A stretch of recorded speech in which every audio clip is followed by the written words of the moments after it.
Hi, everyone. Welcome to another episode of the Oriire podcast, the podcast that tells African stories. I'm Halima. And I'm Ceci. And today we're going to take you through Nigerian street food. So this is like the definitive guide. Not really, but Kind of a guide, yeah. Kind of, yes. So it was really, really hard to narrow down exactly what should count when we talk about street food. Like, what's the definition of street food here? So we've kind of narrowed it down in a way. So we're talking about food that you can buy on the street. So food that you usually may not be able to buy in a restaurant, but you can usually buy on the street. Okay. Yeah. So let's begin. First, we want to start with the food that we classify under the category of small chops. As you know, this is a very important category in Nigerian food. Small chops is something very, I don't know, I don't want to say it's uniquely Nigerian. It's just made up of appetizers, but we're the only ones I know that call it small chops. And people like basically just buy a bunch of appetizers in a pack or whatever to eat because it's delicious. And they also serve small chops at parties and at weddings, right? Because it's a uniquely Nigerian thing. So what falls under that? Small chops is like a collection of various Nigerian street foods, right? Because it has puff puff in it. It has like samosa. So we can define it as like a collection, right? Of appetizers, I would say, like Nigerian. Okay, that makes sense. Of Nigerian appetizers. So yes, small chops. There's like 6 or 7 things in an average small chops pack. People don't usually like everything in it. There's always something you like a little bit more than the others, and there's a lot of debate on that. For example, some people really hate masa, and some people really hate puff puff, which I don't understand because puff puff is life. But let's go through it one by one. Let's start with puff puff. So you probably heard us talk about puff puff a bunch of times on this podcast. I personally love puff puff. It's fried dough balls. So basically just balls of dough, deep fried and delicious, soft, and taste like little pillows in your mouth, And small chops packs usually have mini puff puffs. And that's usually what is there the most. Like in your small chop, you probably have like 4 or 5 puff puff compared to the rest of the things on there. Probably because puff puff is the cheapest thing to make out of everything in a small chops pack. Because it's literally just flour and sugar, right? And yeast. Yeah. Again, I've told you guys multiple times on this podcast, don't listen to me for like recipes. I'm not the best plug, but yeah. Then you have samosas. So samosas are like these triangle things.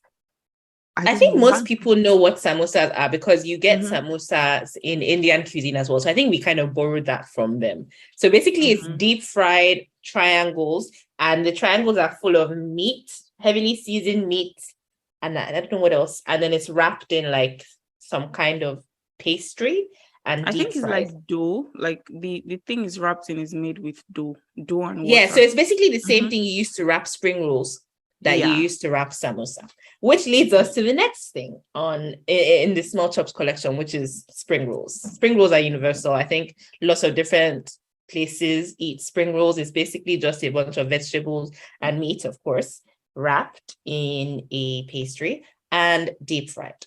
Delicious. Yeah. I really like spring rolls, and they have onions in them. That was very random, but yeah. Then peppered gizzard. I feel like this is in like rich people's small chops because I don't think a lot of small chop places have peppered gizzard. I always get gizzard though. I always I feel like it's always in small chop. I don't know if it's not gizzard. It's like some kind of meat. There's always something apart from chicken. Even when you get small chops from like the street, my mom's office used to have this small chops place outside that I would just go and only buy puff puff and gizzard. Oh, wow. That's so cool. So I don't know. Many people don't eat gizzard. Many cultures don't eat gizzard. It's basically like, I don't know. What is the gizzard? Is it like the throat? Is it like the where in the chicken is the gizzard? I feel like it's part of like a chicken's heart. I don't know. I'm just saying. Yeah, because you always you usually see the gizzard and the heart together. Yes, exactly. But let's Google so we can give you the most accurate. I really think it's part of a chicken's heart. So it is a muscle found in the digestive tract of a chicken. So Yes, it may not sound very appetizing, but believe you me, when it is coated in seasoning and fried, it's delicious. Then there's usually like masa. So masa is just like mashed plantain, well, mashed fried plantain. So they just like blend plantain and then they fry it. That's literally it. I It's have to not bad comment. if you like plantain. Yes. So I like plantain, but masa is Mhm. my least favorite item in small chops because for a number of reasons. First of all, I feel like it is, kind of a fraudulent puff puff. Because when you look in the small chops pack, sometimes Succulent you puff can't puff. really tell the difference, and you eat Mhm. something and you think it's puff puff, but it's not, it's masa. Also, why don't you just give me dodo? Why don't you just give me plantain? If you want me to eat Oh, okay. plantain, just give me plantain. Why do you have to disguise the plantain? It feels duplicitous. It feels like you are lying. And Well, then we I'm move really on to the indifferent chicken. about masa. I don't hate it and I don't like it. I'll survive without it. Then chicken, of course, everybody knows chicken. Yes. So it's usually just like some kind of roasted or fried chicken, usually like the drumstick. And it's nice. So yeah, that's what comes in the small chops collection. You're welcome. Also, if you guys agree with me about how pointless masa is, you can sign my petition to remove masa from inside small chops. The link will be in the podcast. Please I'm don't just do kidding. that. You guys shouldn't do that. Okay. Then what next? So the next street food we're going to talk about is roasted plantain, also known So as this is boli. us graduating now. Small chops is the little league, small chops is just basic. Now we're going to the Oh real wait, street one food. second, Ceci. Apparently it's called mosa, not masa.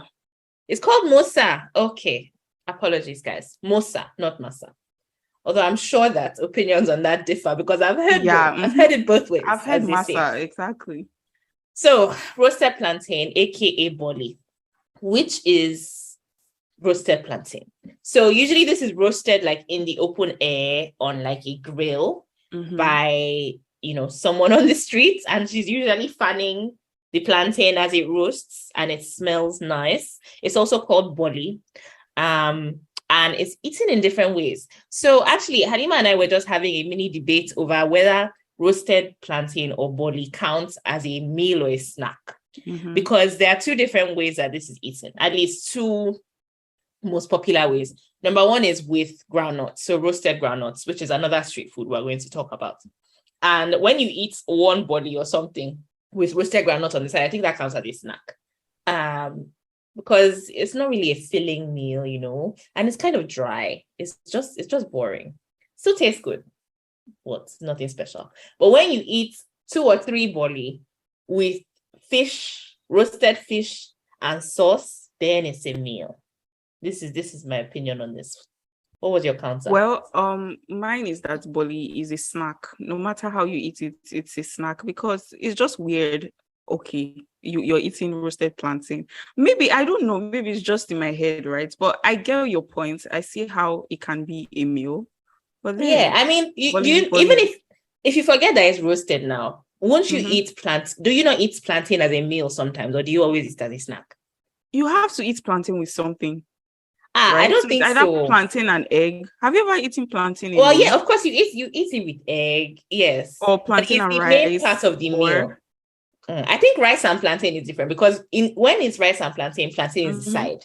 But when it's plantain and egg, plantain is the meal and egg is the side. side. Oh, well, I see where you're coming from. I just think plantain should be categorized as a snack, but that's me. Anyway, you guys tell us your opinion. Is plantain a snack or is it a I meal? think it's a Specifically, subjective boli. thing. Is Yeah. boli a meal or is boli a snack? Let's move on to dundun, which is one of my favorites. Dundun is fried yam. And I don't know if you guys have listened to this episode yet, but there was an episode where Halima, I have to say, really, really surprised, shocked me. I was flabbergasted. Because I don't know why people eat dundun. I don't even know why they sell it. Maybe everyone should sign my own petition that we should stop making dundun. Yeah. I don't know who would sign such a petition. I don't know, because it's like you don't want good things in your life. Anyway, Oh, please. dundun is fried yam. Yam is one of the great wonders of the world. Specifically, it's one of the great wonders of Nigeria, of West Africa. Because there are so many different ways to eat it.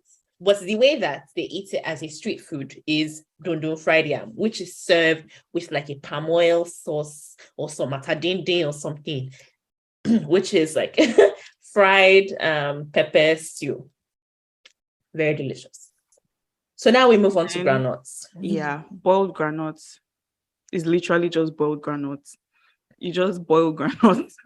I don't know how else am I supposed to explain. Yeah, you boil peanuts. Granuts. So basically, it's peanuts, and you boil them with salt. And I don't know how such a simple thing should turn out so delicious. Like, I really don't understand. And specifically, the only time you can eat boiled granuts is in Nigeria's rainy season, because that's when, I don't know, but that's when they sell it. It's always when it's raining. Oh, I didn't know that. Yeah, and it's so delicious and it's so addictive, guys. Like, you can eat, you buy, like, honestly, I can eat so much boiled granuts. And I used to get like so many zits. I found out though that it's also a southern thing. Like in like the southern parts of America, boiled granuts are a thing there. You can even buy boiled peanuts, canned boiled peanuts. And it tastes just like boiled granuts. So for those of you who live somewhere in the south of America, tip for you. Then we have roasted granuts, which is exactly what it says on the tin. Yeah, it's just granuts that is roasted. Again, making this very simple for all of you. Yes. So in the northern parts of Nigeria, we have been reliably informed. There's a street, well, I don't know if we can call it a street food. So basically, Mesha. Mesha. Is it Mesha? Okay, Mesha. They sell bread and egg and tea. Meshai. Okay, it's Meshai. It's pronounced Meshai. I feel so like sorry, we're really guys. butchering this word, but anyway. Meshai. Bread and egg and a delicious tea, which we've been told is really good. So you can buy, I think that basically counts as a whole meal on the go. God. I feel like you're westernizing this thing. I don't think Nigerians have, I don't know. I feel like we just eat, right? No one thinks, okay, I just ate a meal. Everyone is just like, okay, I just ate this thing. No, I don't think so. We know meals and we know snacks in Nigeria. I feel like everything is just food. Like no one like differentiates between a meal and a snack. Of course they do. If you eat boiled granuts. Oh, okay, yeah. Well, of course, like that one is different. But there's something like bread and egg and tea. This is probably something that people will buy on their way to work. And I don't think they'll eat again that morning. Well, true. Then you have Zobo. Like I really like Zobo. So I'm excited to talk about this one. And Zobo is just a drink. It's made with I think hibiscus leaves, pineapple, sugar, what else? Yeah, that's it. And then you boil it and then you strain it. You strain the liquid out and you just put in the fridge and that's it. It's really nice. Everyone should try Zobo. Some people typically add ginger and and some people add like other flavors like strawberry or orange or whatever. But the point of Zobo is just hibiscus, sugar, and pineapple. That's it. And then you have kunu. There are different types of kunu. There's kunu aya, I don't know, there's different types. And then kunu is made with, I think, millets, right? I think it's tiger nuts. No, that's kunu aya. That's the tiger nuts one. Yeah. Then I know the normal one. I think it's made with millets. I think so. I'm not sure. Let me check.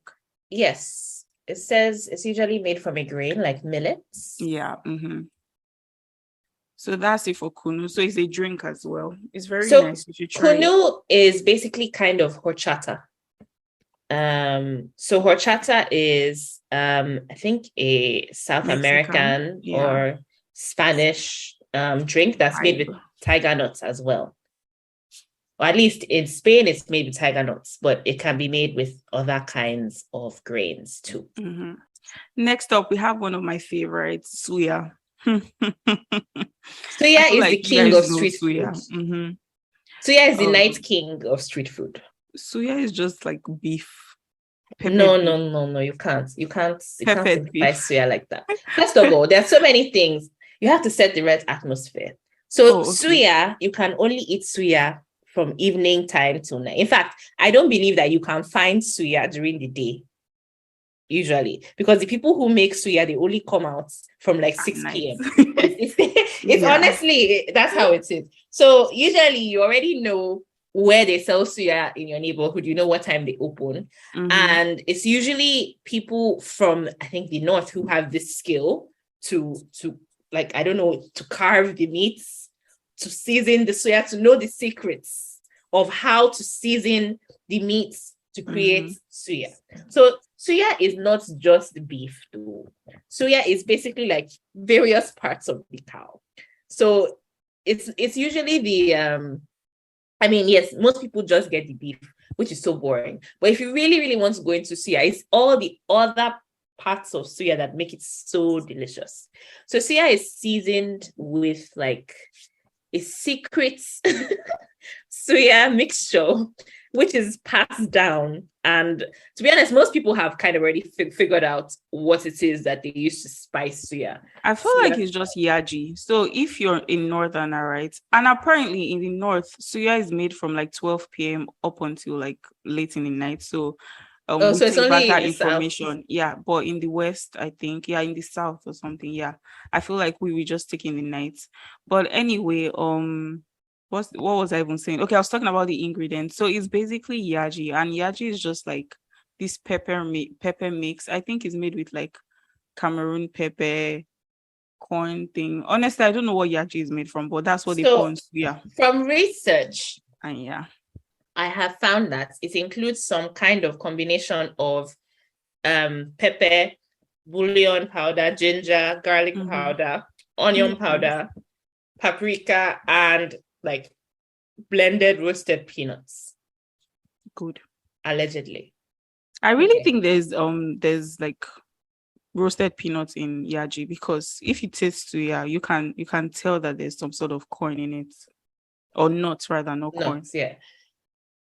Anyway, so whenever you try suya, make sure you try a combination. Get the kidney, the liver, get the tripe, the torso, what do they call it, with your beef, and also try chicken suya. Just go out there and try everything. Chicken suya is also delicious. Oh my goodness. But yeah, suya is really nice. And then we move on to like a family of suya, kilishi. So kilishi is very, very not very similar to suya, but while suya is like really moist. When you bite on it, it's just like it's like moist type of meat. But then kilishi is very dry. It's like kilishi is basically suya, just dried. Yeah. And it's similar to beef jerky. So except much better. And then and abacha. Now I personally, and no offense to anyone, I don't get abacha. Like, why are we eating it? So it's just like, I don't even know what it's made with, but I know it's sold on the streets, and then it has like leaves and pepper and spices, and it's just raw, and people eat it. I don't know why they eat it, but yeah. Have you ever tried abacha? I don't like it, in case you guys don't get. So abacha, aka African salad.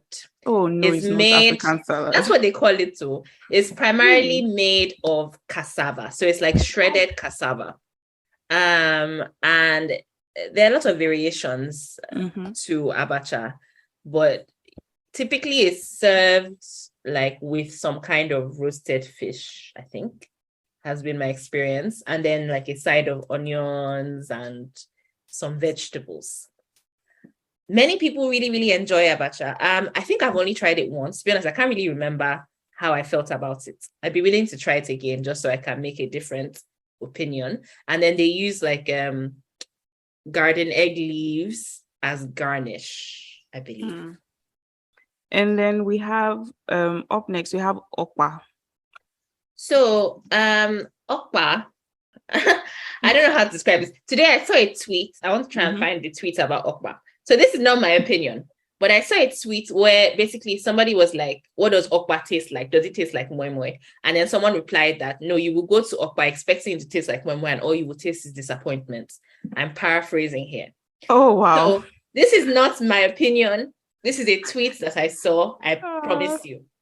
Because I have never personally tasted okpa. Same. But okpa is made of some kind of flour. I believe it's nut flour. And then there's palm oil, crayfish seasoning, and salt. And it looks it's like a solid, I don't know how to call it now. I don't know. It's made with a special type of bean. So similar to moi moi, which is made with beans, okpa is made with okpa beans, which are also called bambara beans. And people say that the beans are really delicious. So you put palm oil, and palm oil is what gives it that yellow color that it has. You guys should Google to find out more. OKPA, okpa. And next up, we have roasted corn. I really, really like roasted corn. So I'm really excited to talk about this one. So it's basically just corn that's roasted on the streets. That's it. And then people just like sell them. And I know that it's seasonal. And you don't find them like throughout the year. I think they come out in like April, right?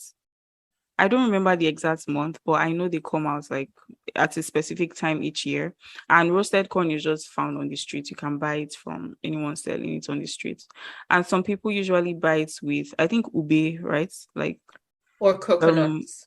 Or coconuts, yeah. But honestly, I think you should eat roasted corn by itself. It's just amazing. So ube, which Halima mentioned, is really hard to describe what it is. I don't think there's an English word for it. Basically, it's similar to a pear. Yeah, exactly. Yeah. It's purple. It's roasted pear, yeah. And it is so delicious. So basically, it's a purple, tiny pear, and it has kind of the taste and texture of pears. You eat it with the skin and all, and you eat it with corn, roasted or boiled. Boiled corn, personally, is my favorite. Ooh. And it's my favorite way to eat ube. I can eat boiled corn and ube like for breakfast, lunch, and dinner.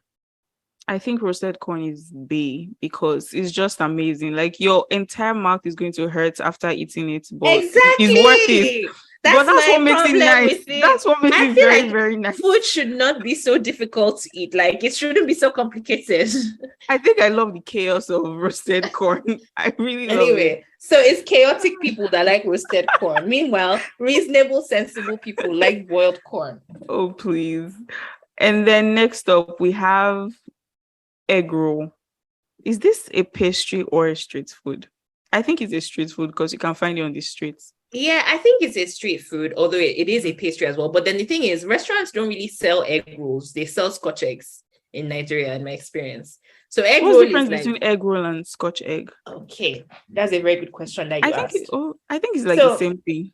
No, a Scotch egg is kind of, the egg is covered in like a sausage coating or pork, ground pork coating or ground beef coating. And then it's rolled in like flour, eggs, breadcrumbs, and fried.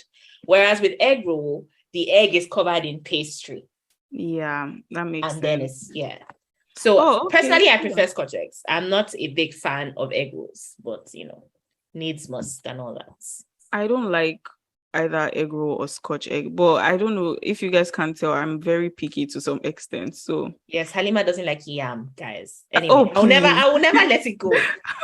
Then next up, I really like this one. So we have Akara. So Akara is just blended beans with, I think we've spoken about Akara on this podcast before. Yeah, because we had an episode where we talked about beans and like the different way beans are eaten, I think. And Akara is basically blended beans with Scotch bonnets and onions. Yeah, and then it's fried. So it's deep fried and it's delicious. It's like a little deep fried bean cake. Very, very. I feel like a lot of people or some people are used to, like, Akara is a thing in my house that usually you can expect to eat on Saturday mornings. There's some Nigerian foods that on certain days of the week or at certain times, that's when you guys expect something. I think everybody had the same food timetable, even though we didn't always follow the timetable. Like Sunday morning is yam, Sunday afternoon/evening is jollof rice, Saturday morning is Akara or beans. Anyway. That's my own recollection. Yeah, and then Akara can be eaten with bread, mostly agege bread or pap, custard. Mm-hmm. So Akara, I consider Akara a meal. Clearly, I have my own definition of what a meal is and what like a snack is. I think it's both. I think it depends how you're eating. Like if you're eating Akara at home in the morning, as breakfast, then it's a meal. But then if you pass by an Akara seller on the street and you just buy a few, then it's a little snack. True. And then next up we have agege bread. So this is just bread, but it's like really soft and it's just so nice.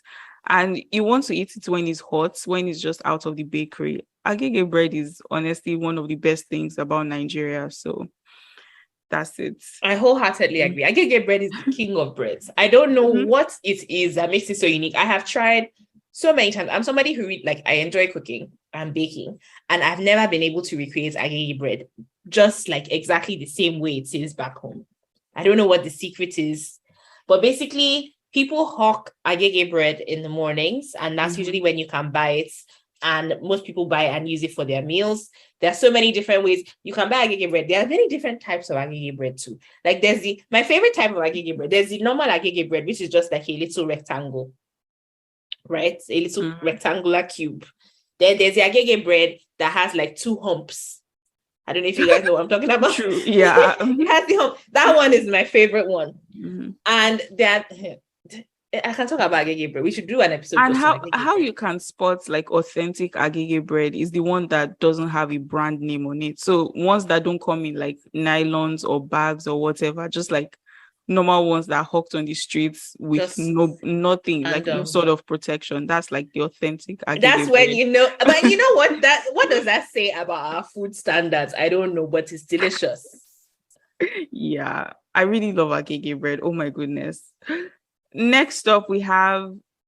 I think we should talk about gala. You can't talk about street food without talking about gala. Gala is one of the street food champions. You know, gala is specifically the street food that you buy in traffic. So basically, it's like people sell it in traffic. It's packaged. It's a packaged little sausage roll, essentially.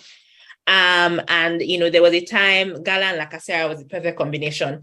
Because if you are from Lagos or you've ever lived in Lagos in Nigeria, you know that traffic is one of our biggest issues, and people spend their lives in traffic. Like people probably spend maybe 1/5 of their lives in traffic on the way to work, on the way back from work, on the way to school, on the way back from, in between. God, so much traffic. Why? So much traffic. Like, people wake up. I have PTSD just remembering traffic. Oh my goodness. People have school at 8:30. They wake up at 5. They leave home at 6, and they're in traffic for 2.5 hours. People are in traffic for it's a whole thing. Anyway, so this is why we have a whole traffic culture where you can buy so much in traffic. You can buy. I have seen people sell puppies in traffic. There's nothing you can buy in traffic. In traffic. And one of the most popular traffic items probably is gala, which is this little sausage roll, and it used to retail at some points for just 50 naira, I think. And you buy gala. And you buy lacasera for another 50, or was it 100, or was it 70 at some point? And that combination was fire. And at that time, there used to be a solid amount of sausage in that pastry. And as time has gone on, the amount of sausage in that pastry has reduced, and the price of the pastry has increased and increased. And then now there are so many different knockoffs. So gala was the authentic, the original, the first. But now I don't even know if gala is still a thing, because there are like 10 different brands. Yeah. Anyway, so that wraps it up on Nigerian street food. This has been a really fun talk for me, guys. I'm sure you can tell because of the way I've been talking with excitement, because I love food and I love to talk about food. So this has been a fun talk. Anyway, thank you guys so much for listening. Don't forget to like, comment, subscribe, stay notified, leave comments. What else? Share with your friends, family, your community, basically. And yeah, if you want to come on this podcast, just send us an email at info@oriire.com. So Oriire is spelled ORIIRE. Then check us out on Instagram and Twitter, while Oriire_Africa, and Oriire is spelled ORIIRE_Africa. And check out our website at oriire.com. So Oriire once again is spelled ORIIRE. And yeah, thank you so much for listening, everybody. Talk to you guys. next week, I guess. Bye.